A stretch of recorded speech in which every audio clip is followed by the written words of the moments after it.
tark etmoqda. 10 kishi bo'lib qoldik. Endi tushunarli nima deyapti Ismoilov, bo'ldi, boshqa gapim yo'q deyapti Islom Ismoilov.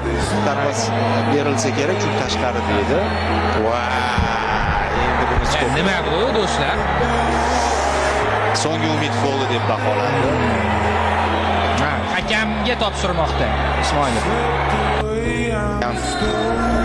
Penalti! Shamariz. Zarba! Gol! Bir gol O'zbekiston oldinda.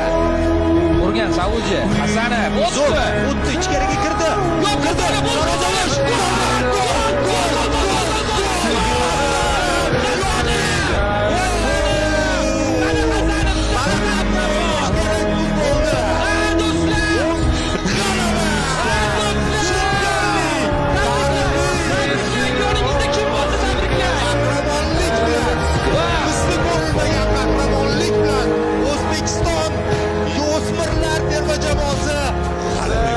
Voy do'stlar, qanday tarix yozildi bu futbolchilar, boshqacha futbolchilar.